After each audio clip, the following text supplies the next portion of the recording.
invitarle a que vaya a su Biblia a Romanos capítulo 1. Vamos a leer 2 versículos en esta mañana y damos gracias a Dios por la oportunidad que nos da de poder predicar el Evangelio en este Día Mundial de las Misiones. Así que quiero invitarle a que vaya a su Biblia y damos gracias a Dios por las personas que nos visitan en esta mañana. Les recuerdo a las personas que nos visitan, todos los versículos que voy a usar en la predicación están en las notas que se les dieron. El único pasaje que no está allí es Romanos capítulo 1, versículos 16 y 17. Muy bien, la Biblia dice en Romanos capítulo 1, quiero invitarle a que vaya a su Biblia, Romanos capítulo 1, versículos 16 y 17, porque no me avergüenzo del Evangelio, porque es poder de Dios para salvación a todo aquel que cree, al judío primeramente y también al griego. Porque en el Evangelio, dice Pablo, la justicia de Dios se revela por fe y para fe, como está escrito, mas el justo por la fe vivirá. Hoy vamos a hablar acerca del Evangelio que lo cambia todo. Déjeme decirle que desde Génesis hasta Apocalipsis se nos anuncia el Evangelio de salvación que todos los seres humanos necesitamos escuchar. En el Antiguo Testamento Dios levantó profetas encargados de anunciar su evangelio a la humanidad. En el Nuevo Testamento Dios levantó apóstoles, incluso los mismos seguidores de Cristo se les hizo el mismo encargo: id, Mateo 16:15, por todo el mundo y predicad el evangelio, note esto, a toda criatura. Ese es el evangelio que lo cambia todo. Y definitivamente, Marcos 16:15, definitivamente era un mandato, no una sugerencia. Como alguien dijo, el interés en las misiones no es una elección en la universidad de la gracia de Dios. Es algo en lo cual se espera que se gradúe cada discípulo. Cada cristiano debe estar graduado para predicar el evangelio. Cada discípulo de Jesús ha sido llamado con el mismo encargo: ir y predicar el evangelio. Note que este mandato incluye ir por todo el mundo. Dice Marcos capítulo 16, versículo 15, ir por todo el mundo. Ahora, tristemente, este mandato no fue obedecido inmediatamente en la iglesia primitiva. Por muchos años los discípulos permanecieron en Jerusalén y fue únicamente hasta que la iglesia fue perseguida que ellos, dice la Biblia, que se esparcieron y fueron por todo el mundo predicando el evangelio. En Hechos capítulo 8, versículo 4 dice: pero los que fueron esparcidos iban por todas partes anunciando el evangelio. No fue sino hasta que la persecución vino a ellos que ellos cumplieron el mandato de Dios de ir por todo el mundo y predicar el evangelio. Ahora note que se anunció en aquellos días y se sigue anunciando en nuestros días también. Pero aquí surge una pregunta: ¿qué es el evangelio? ¿Qué es el evangelio? Bueno, el evangelio significa buenas noticias. El evangelio significa las buenas nuevas de salvación. O como alguien dijo, es la buena noticia que es la solución a la mala noticia de que todas las personas son injustas y están bajo la ira y la maldición de Dios. Los autores bíblicos utilizan a veces la palabra evangelio para referirse literalmente a la predicación de Cristo. Cristo fue crucificado, resucitado para el perdón de los pecados y ha venido o va a venir en su segunda venida del reino de Dios. En 2 de Corintios 5:21 dice: al que no conoció pecado, por nosotros se hizo pecado, para que nosotros fuésemos hechos justicia de Dios en él. Eso es el evangelio que lo cambia todo. El evangelio que lo cambia todo. El autor y escritor John Stott explicó cómo el evangelio trata de forma única de la obra salvadora de Cristo. Él dice: el evangelio no es un buen consejo para los hombres, sino una buena noticia sobre Cristo. No una invitación a que hagamos algo, sino una declaración de que Dios ya lo ha hecho, no una exigencia. El evangelio es una oferta. Una oferta.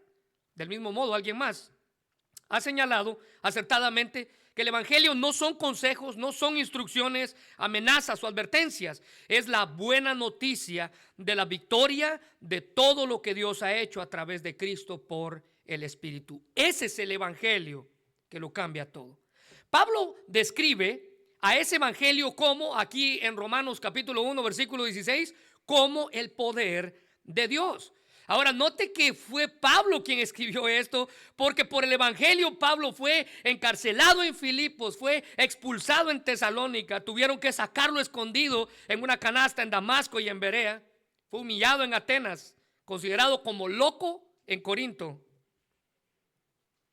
declarado por un blasfemo y transgresor de la ley en Jerusalén, fue apedreado y dejado como muerto en Listra durante su primer viaje misionero.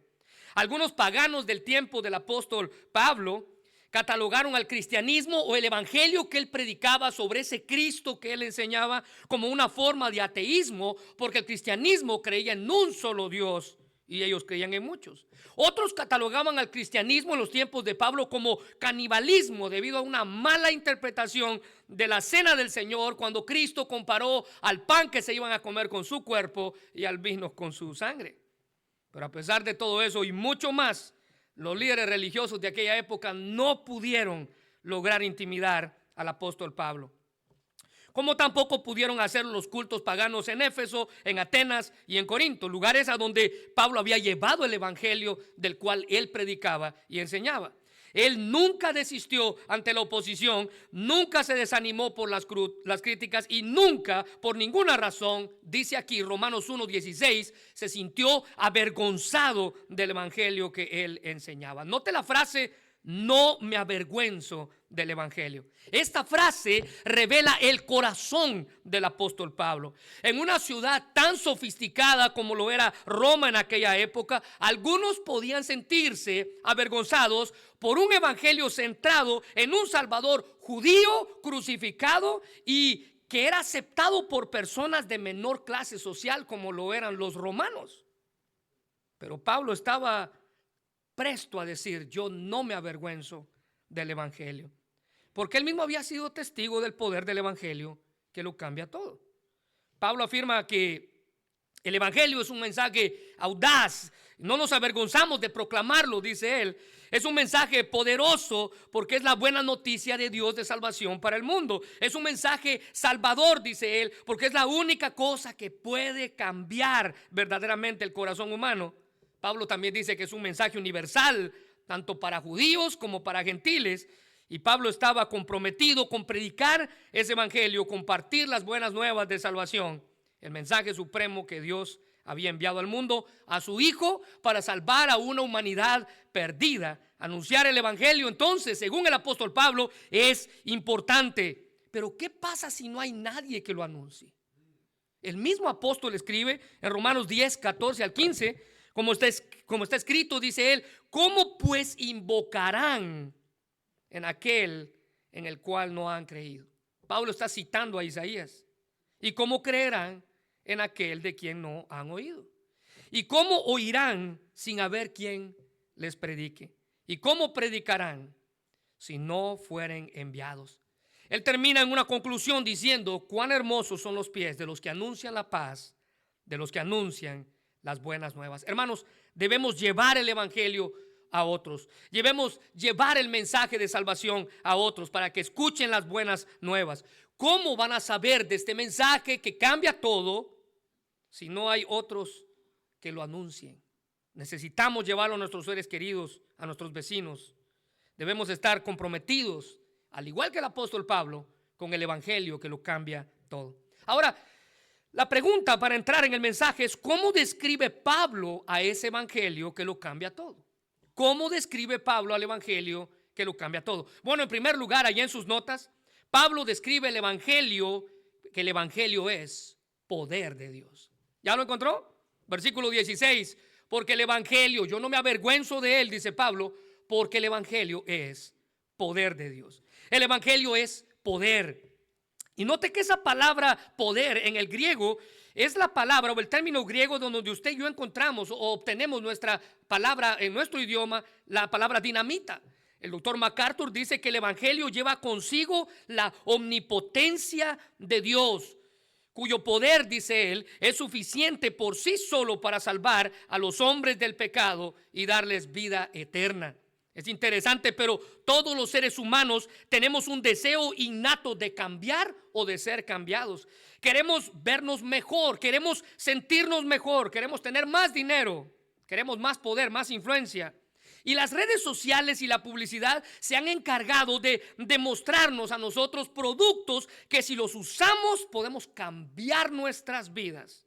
Estamos tan desesperados por cambiar algo que no nos importa cómo lo vamos a lograr. Muchos de estos productos simplemente son falsas ilusiones. Escuche bien, van desde productos para bajar de peso hasta productos para detener la caída del cabello. Falsas ilusiones. Por otro lado, hermanos, hay muchos que quieren ser cambiados desde su interior, encontrar algo que los haga sentirse menos culpables, más satisfechos con la vida y consigo mismos. Pero ningún sistema de pensamiento, ninguna terapia puede poner a alguien a cuentas con Dios. En ocasiones estas terapias más bien nos alejan de Dios. Miren lo que dice Jeremías 13:23. ¿Mudará el etíope su piel, el leopardo sus manchas? Así también es la comparación. ¿Podréis vosotros hacer bien estando habituados a hacer el mal? La gente en los días de Jeremías estaba tan habituada a hacer el mal que perdió la habilidad para cambiar. Dios nunca rechaza a los que con sinceridad se vuelven a Él. Y el evangelio tiene el poder de acercarnos a Él y de cambiar nuestra vida. La advertencia aquí es a que se arrepientan, según Jeremías, antes de que sea demasiado tarde. Nunca debemos dejar para mañana, hermanos, los cambios que Dios quiere que hagamos hoy por medio del evangelio. Las actitudes y los patrones de la vida pueden arraigarse tanto en nosotros que pueden hacernos perder ese deseo de cambiar y no tener temor a las consecuencias. Qué triste, pero la juventud de nuestros días no tiene temor a las consecuencias. Mire, déjenme citar a Billy Graham, quien dijo: el evangelio es el poder de Dios que toma a un ladrón y lo convierte en una persona honesta. El evangelio es poder de Dios que transforma a un asesino en alguien con un corazón lleno de amor. El evangelio, dice él, es el poder de Dios que levanta a una persona caída y la hace pura como un ángel. El evangelio es de Jesucristo, es el poder de Dios que puede cambiarlo a usted también. Romanos 8:3 dice: la ley de Moisés no podía salvarnos porque nuestra naturaleza pecaminosa, dice Pablo, es débil. Así que Dios hizo lo que la ley no podía hacer. Él envió a su Hijo en un cuerpo como el que tenemos nosotros pecadores, y en ese cuerpo Dios declaró el fin del dominio que el pecado tenía sobre nosotros mediante la entrega de su Hijo como sacrificio por nuestros pecados. Este es el porqué Pablo no se avergonzaba de un evangelio centrado en un Salvador crucificado, porque el evangelio es poder de Dios. Él sabe que el evangelio, las buenas nuevas, tienen el poder inherente. Mire esa expresión, poder inherente significa un poder que por su naturaleza está unido a Él, que no se puede separar de Él. Eso significa un poder inherente, está unido a Dios. Está unido a Dios. Y nosotros no le damos poder al evangelio, solamente paramos de estorbar el poder del evangelio cuando usted y yo lo compartimos efectivamente. Usted no le da poder al evangelio, usted para de estorbarle cuando usted lo hace correctamente, cuando usted lo comparte correctamente. El evangelio entonces son buenas noticias. Es mucho más que información. El evangelio es poder de Dios. Alguien dijo que el evangelio no es un consejo para las personas, sugiriendo que ellos se levanten a ellos mismos. Es poder, los levanta. Pablo no dice que el evangelio trae poder, sino que el evangelio es poder y es el poder de Dios. Mire, en particular, la ciudad de Roma, en cual Pablo estaba escribiendo, pensaba que conocía todo acerca del poder. Recuérdese que Roma era una potencia en aquella época en la que el apóstol Pablo vivía. Warren Wiersbe dice que el poder es de lo que más se jactaba Roma. Grecia podía tener su filosofía, pero Roma tenía su poder. Y a pesar de todo su poder, los romanos como todos los hombres, eran incapaces de hacerse justos a ellos mismos por sí solos. Necesitaban el poder del evangelio obrando en ellos. Un antiguo filósofo, Séneca, llamó a Roma un pozo negro de iniquidad. El antiguo escritor Juvenal lo llamó un drenaje sucio en la cual las heces del imperio fluyen. Pero el evangelio es poder y tiene capacidad para cambiarlo todo. Isaías 12:4 dice: y entonces dirán, demos gracias y adoremos a nuestro Dios, digamos a las naciones todo lo que Él ha hecho, que se reconozca que Él es el Rey del universo. En el tiempo de Pablo, los paganos ridiculizaban al cristianismo, haciéndolo de menos. La idea de un Dios que se interesaba y salva hasta el punto de entregar su propia vida, para ellos era algo que no se podía concebir. La idea de un Dios para los romanos que se interesa por las personas y que salva a otros era algo que estaba más allá de su comprensión, especialmente porque los dioses romanos eran apáticos, indiferentes y alejados. Su mitología enseñaba que sus dioses eran con esa clase de carácter. Mientras se encontraban realizando, escuche bien esto, excavaciones en ruinas antiguas en Roma, varios arqueólogos descubrieron un grafiti del siglo I. El grafiti representaba a un esclavo postrado ante una cruz y un burro colgado sobre ella. Y fue hecho ese grafiti para burlarse de un joven cristiano llamado Alexámenos. La inscripción en el dibujo decía en latín: Alexámenos sebe theon, que traducido es Alexámenos adorando a su Dios. Pablo dice: yo no me avergüenzo del evangelio, porque Él es poder de Dios. En 2 Corintios 13:4 dice: es cierto que Él, refiriéndose a Cristo, era débil cuando fue crucificado, pero ahora Él está vivo gracias al poder de Dios. También es cierto, dice Pablo, que nosotros compartimos la debilidad de Cristo, pero ustedes verán que Él, al igual que Cristo, nosotros vivimos por el poder de Dios. Pablo dice: el evangelio que lo cambia todo es poder de Dios. Ahora, note en segundo lugar, ¿cómo describe Pablo el evangelio que lo cambia todo? En segundo lugar, Pablo dice que el evangelio es salvación de Dios. El evangelio es salvación de Dios. El versículo 16 dice: no me avergüenzo del evangelio, porque es poder de Dios, escuche bien esto, para salvación a todo aquel que cree, al judío primeramente y después al griego.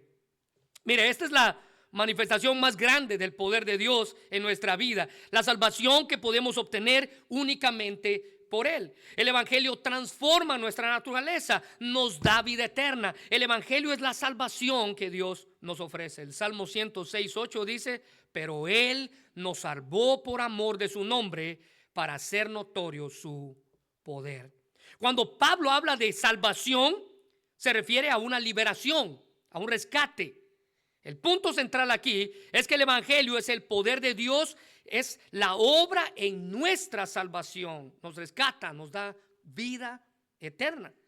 El mundo se encuentra buscando salvación de un tipo o de cualquier tipo, dicen ellos. Algunos buscan salvación económica, otros buscan salvación política o social, otros salvación interior de la culpa, la frustración, la infelicidad en la que se encuentran.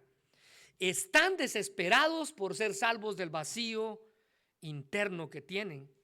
Al igual que en nuestros días, en el mundo de los romanos, en los tiempos de Pablo, los hombres buscaban salvación.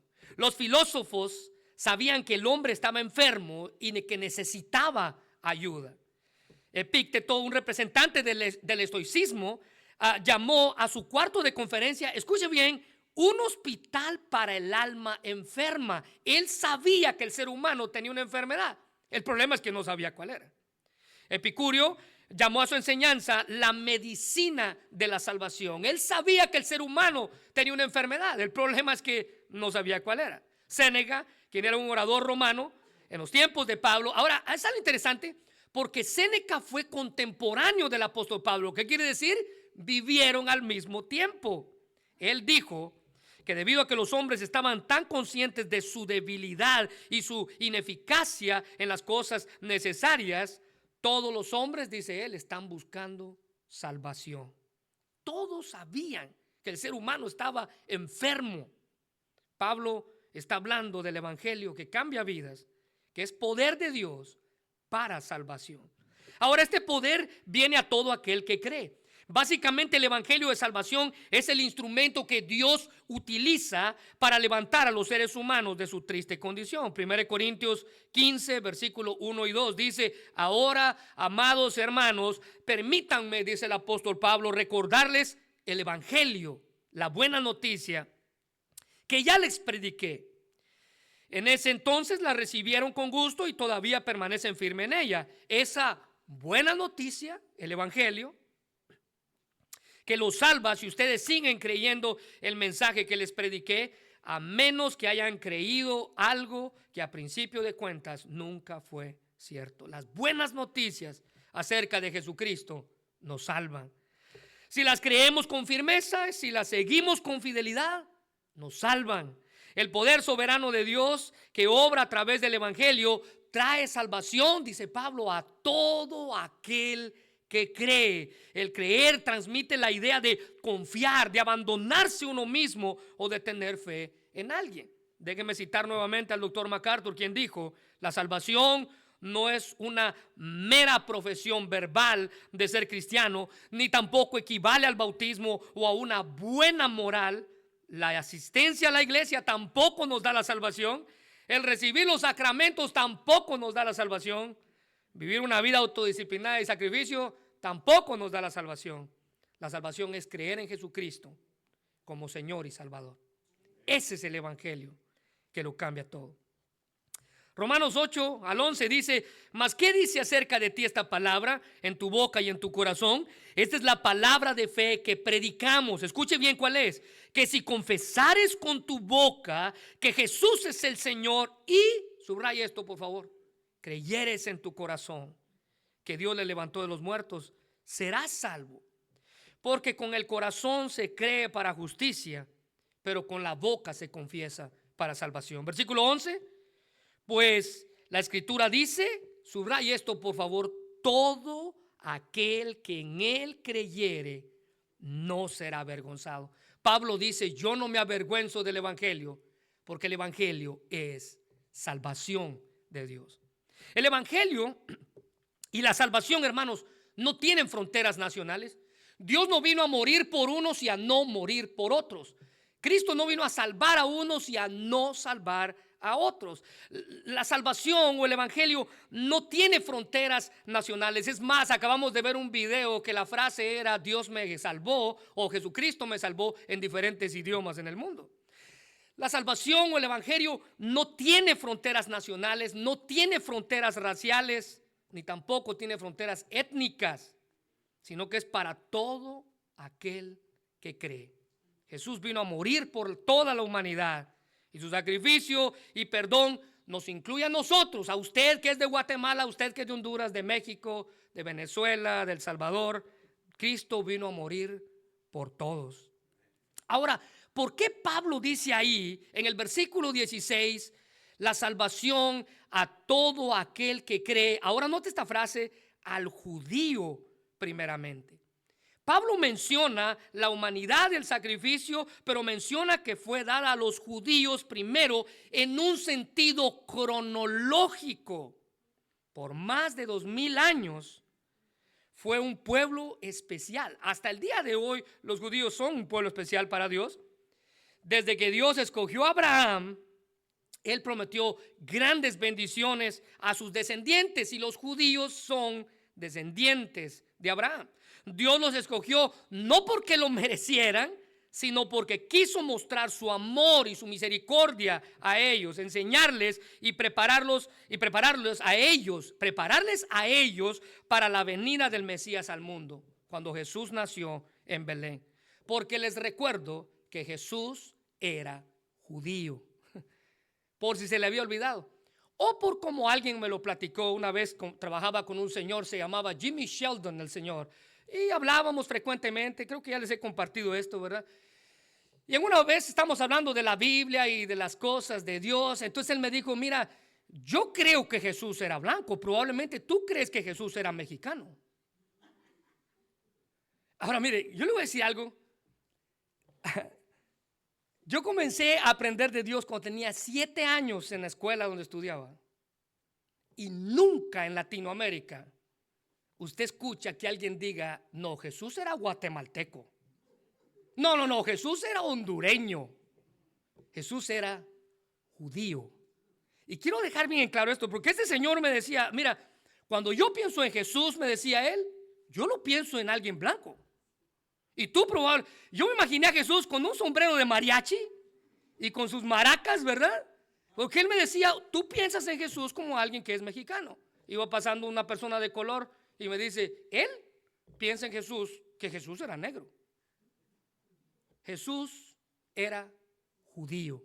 Y era tan judío, ya les he dicho esto en otra ocasión, era tan judío que cuando Judas lo entregó, él le tuvo que decir a los soldados, es el que yo bese.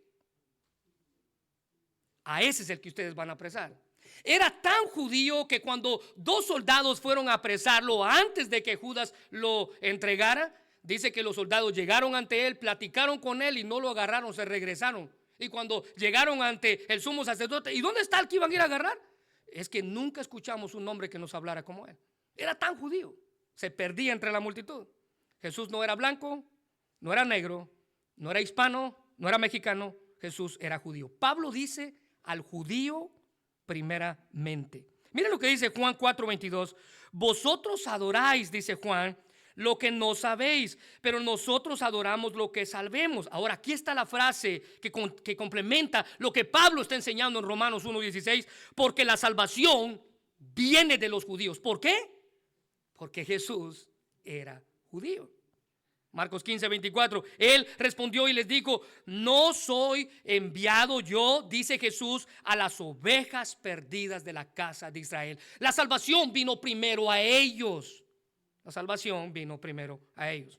Los escogió no porque Dios tenga favoritos en el mundo, sino porque el mundo conociera su plan de salvación. Por supuesto, los discípulos y el apóstol Pablo también fueron judíos fieles que reconocieron en Jesús al don más precioso de Dios dado al género humano, la salvación. Note la instrucción de Jesús para sus discípulos en Mateo 10:5-6. A estos 12, dice la Biblia, envió Jesús y les dio instrucciones diciendo, por camino de gentiles no vayáis. ¿Qué está diciendo? A estos no les prediquen. Y en la ciudad de Samaritano tampoco entréis, sino id a las ovejas perdidas de la casa de Israel.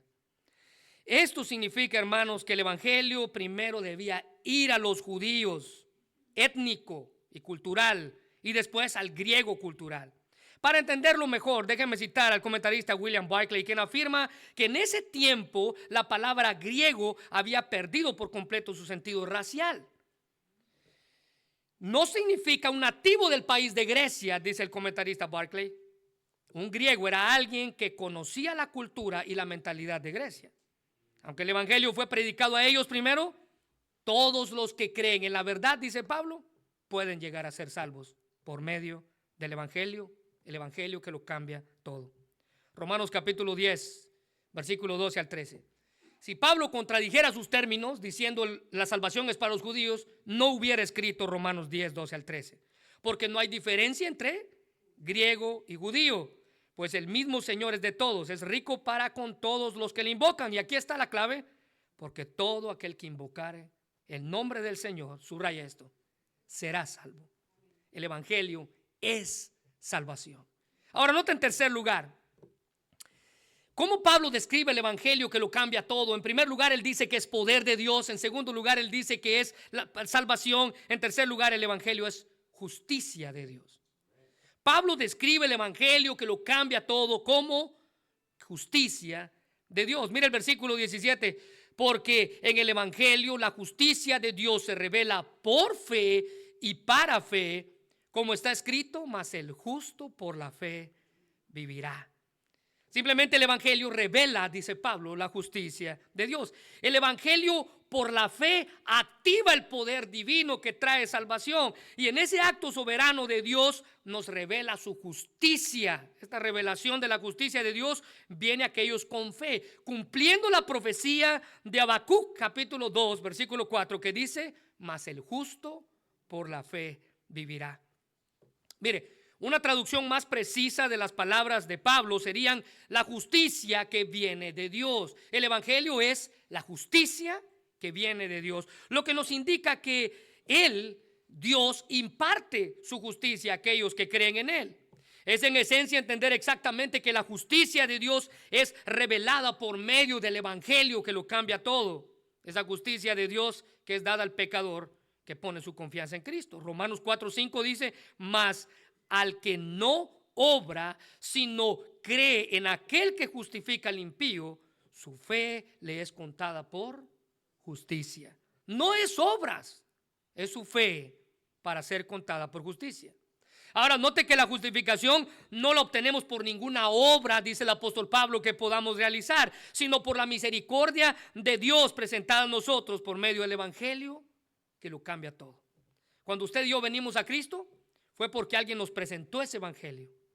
Creímos en él para salvación, no por nuestras propias obras. Alguien dijo que si Dios justifica a un pecador, no quiere decir que encuentra razones para probar que tenía razón. Lejos de ello, dice este escritor. Ni siquiera significa en este punto que él hace al pecador un buen hombre. Significa que Dios trae al pecador como si nunca hubiera sido un pecador. Pablo creía en esa justificación de parte de Dios. Mira lo que él escribió en Filipenses 3:8-9. Y ciertamente, dice él, aún estimo todas las cosas como pérdida por la excelencia del conocimiento de Cristo Jesús, mi Señor, por amor del cual lo he perdido todo y lo tengo por basura para ganar a Cristo. Note esto: y ser hallado en él, no teniendo mi propia justicia, nada bueno en mí, dice Pablo, que es por la ley. Pablo había cumplido la ley a cabalidad. Él dice: yo soy fariseo de fariseos. Pero mire lo que él sigue diciendo: sino por la justicia que es por la fe en Cristo, la justicia que es de Dios por la fe. Este fue el día en el que Pablo entendió que su propia justicia no lo llevaría a Dios, que ni por cumplir todas las obras de la ley lo hacían apto para estar delante de un Dios que perdonaba, sino únicamente la justicia que se nos ha dado por medio de la fe. Pablo entendió qué es el evangelio que lo cambia todo. Y mire, al igual que Pablo, alguien dijo de Martín Lutero, recuérdense que hace unos meses atrás hablamos de esto, que fue el día más feliz en la vida de Lutero cuando él descubrió que la justicia de Dios, como se usa en Romanos, significa el veredicto de justicia de Dios sobre el creyente. Recuérdese que Lutero, siendo un monje católico, se convirtió leyendo, haciendo un estudio inductivo de la carta de Romanos. La declaración de Pablo entonces es grande cuando entendemos que esa justicia es de Dios, dada a nosotros. El evangelio que lo cambia todo es la justicia de Dios dada a mí. Ni siquiera es la justicia del hombre más santo, ni siquiera es la justicia de Adán siendo inocente en el huerto del Edén. Es la justicia de Dios. La justicia que es para justificación es la que se caracteriza por la perfección que pertenece a todo el que Dios es y a todo lo que Dios hace, decía un autor. Romanos 3:21-24 dice: pero ahora, aparte de la ley, se ha manifestado la justicia de Dios, testificada por la ley y los profetas, y la justicia de Dios por medio de la fe en Jesucristo, para todos los que creen en él. Escuche bien, porque no hay diferencia, por cuanto todos pecaron, judíos, griegos e hispanos. Todos pecaron y están destituidos de la gloria de Dios, siendo justificados gratuitamente por su gracia, mediante la redención que es en Cristo Jesús. Note la frase justificados. Eso significa no culpable. Justificados significa no culpable. Cuando en la corte el juez declara inocente al acusado, se eliminan todos sus cargos que él tenía en el acta. Legalmente es como si la persona jamás hubiera sido acusada de nada. Y cuando Dios perdona los pecados, Él nos justifica como si nunca hubiéramos pecado. Pablo habla de la redención, y esto se refiere a que Cristo libra a los pecadores de la esclavitud del pecado. En los tiempos del Antiguo Testamento, una persona con deudas podía incluso venderse como un esclavo a otros.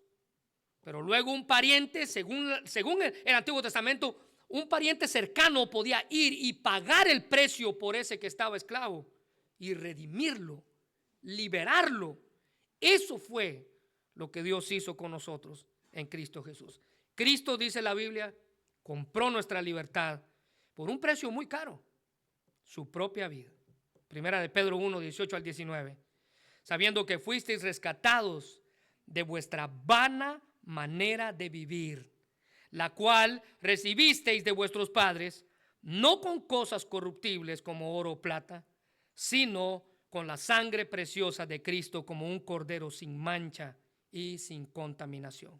Un esclavo era redimido cuando alguien pagaba el dinero para comprar su libertad. Dios pagó nuestro rescate, hermanos, y lo hizo por medio del evangelio, que lo cambia todo. Lo hizo no con dinero, sino con la sangre preciosa de su propio Hijo. Ahora, no podemos escapar del pecado por nuestros propios medios. Solamente la vida de su propio Hijo Jesucristo puede librarnos. Y esa vida usted y yo la recibimos por medio del evangelio, que lo cambia todo. Termino con esto. George Whitefield fue un influyente ministro anglicano y líder metodista británico. Él fue reconocido como el principal evangelista de lo que usted y yo conocemos en la historia como el primer gran despertar. Como un buen predicador, tenía muchos que se oponían a su mensaje. Dentro de los que se oponían a su predicación estaba un joven llamado Thorpe en Inglaterra. Este joven era tan influyente en el grupo en el que él se reunía que tenía un club o un grupo conocido como Hellfire Club, o el Club del Fuego del Infierno. Así era el grupo, o era el título del grupo en el que este muchacho se burlaba del predicador. Este muchacho se burlaba de Whitefield haciendo imitaciones casi exactas, dice la historia, de cómo el predicador hablaba, cómo se paraba, su carácter, sus predicaciones. Llamaba a Whitefield, el predicador, despectivamente Dr. Squintum, que squint en inglés es un término que se usa para referirse a ese giro que a veces se da en los ojos, o lo que usted y yo conocemos como una condición visca. El título clínico es estrabismo, es el título clínico a las personas que tienen una condición visca. Al parecer, el doctor Whitefield tenía una condición visca, y este hombre se burlaba de él llamándole Dr. Squintum. Como les dije, ese era un apodo despectivo porque el doctor Whitefield tenía esta condición. Pero también no solamente se burlaba de él por su aspecto físico, sino que también criticaba su estilo de predicación, porque Whitefield era entusiasta, era emocional, era un hombre que gritaba y se reía, hacía altas y bajas con su voz. Durante una de sus parodias en su club, Thorpe abrió la Biblia y, haciendo una imitación casi exacta del doctor Whitefield, leyó Lucas 13:3, que dice: a menos que os arrepintáis, todos pereceréis igualmente. La contundencia de la palabra de Dios y el impacto de la gracia divina golpeó a este hombre en ese momento. Este hombre entendió lo que ese pasaje significaba, y el evangelio golpeó su orgullo, golpeó su rechazo y terminó arrepintiéndose instantáneamente. Thorpe dejó su vida rebelde y se convirtió en un fiel predicador del evangelio. Aquel que se burlaba ahora predicaba el evangelio que lo había cambiado todo. Ese es el poder del evangelio. Pablo decía: yo no me avergüenzo de él. Yo no me avergüenzo del evangelio, porque es poder de Dios. Quiero invitarle a que cierre sus ojos y vamos a orar. Señor, te damos gracias por tu palabra. Gracias por lo bueno que eres. Gracias por el evangelio que lo cambia todo, Señor. Gracias porque estas historias nos muestran que verdaderamente el evangelio cambia todo. Señor, tal vez es nuestro propio testimonio. Mi propia vida es testimonio fiel de que el evangelio lo cambia todo. Señor, gracias por haber enviado a alguien que nos habló de ti, nos presentó el evangelio. Señor, gracias por haber enviado a tu Hijo a la cruz para morir por nosotros. Gracias, Señor, por el sacrificio que has hecho. En esta hora oramos por las misiones a nivel mundial. Gracias por todos los misioneros y predicadores que en este preciso momento están compartiendo ese evangelio. A nosotros ayúdanos a vivir por el evangelio. A nosotros ayúdanos a respirar por el evangelio. Y que, como Pablo dijo, yo no me avergüenzo del evangelio, porque el evangelio es poder de Dios. Señor, si hay alguien aquí en esta hora que aún no se ha acercado a ese evangelio, que no cree en ese evangelio, que no ha puesto su fe y su confianza en ese evangelio, te pido que seas tú quien toque su corazón. Y al igual que este hombre llamado Thorpe, la palabra golpeó su mente, golpeó su vida, golpeó su corazón, convirtiéndolo y entendiéndolo que a menos que os arrepintáis, todos pereceremos igualmente. Señor, te pedimos por aquellos que no conocen de ti, y que este evangelio pueda tocar sus vidas, que tú puedas hacer un cambio en su corazón, porque el evangelio de Cristo es el evangelio que lo cambia todo. Bendice este mensaje, mi Dios, y gracias por traerlo a nuestras vidas. En el nombre de Jesús. Amén.